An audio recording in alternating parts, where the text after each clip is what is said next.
देवराजसेव्यमानपावनाङ्घ्रिपङ्कजं व्यालयज्ञसूत्रमिन्दुशेखरं कृपाकरं नारदादियोगिवृन्दवन्दितं दिगम्बरं काशिकापुराधिनाथकालभैरवं भजे।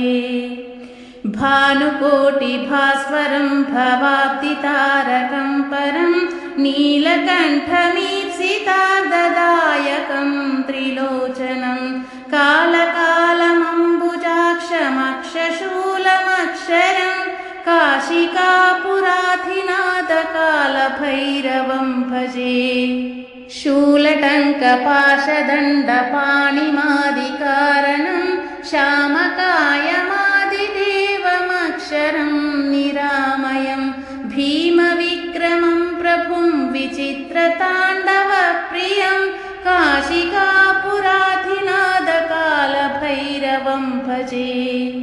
भुक्तिमुक्तिदायकं प्रशस्तचारुविग्रहं भक्तवत्सलं स्थितं समस्तलोकनिग्रहं निक्वनन्मनोज्ञहेमकिङ्किणीलसत्कटीं काशिकापुराधिनाथकालभैरवं भजे।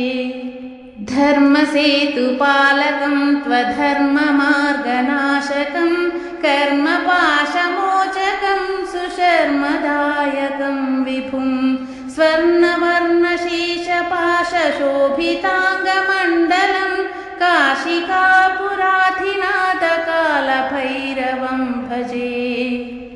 रत्नपादुकाप्रभाभिरामपादयुग्मकं नित्यमद्वितीयमिष्टदैवतं निरञ्जनं मृत्युदर्पणाशनं करालदंष्ट्रमोक्षणं काशिकापुराधिनाथकालभैरवं भजे।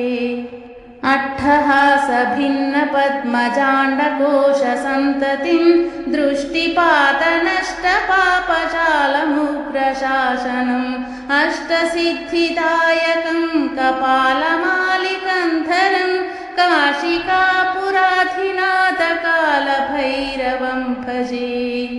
भूतसङ्गनायकं विशालकीर्तिदायकं काशीवासिलोकपुण्यपापशोधकं विभुं नीतिमार्गकोविदं पुरातनं जगत्प्रभुं काशिकापुराधिनाथकालभैरवं भजे।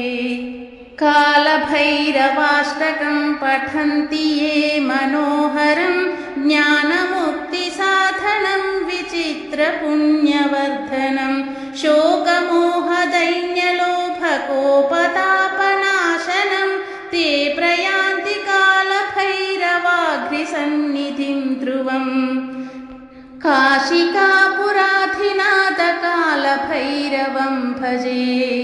काशिकापुराधिनाथकालभैरवं भजे।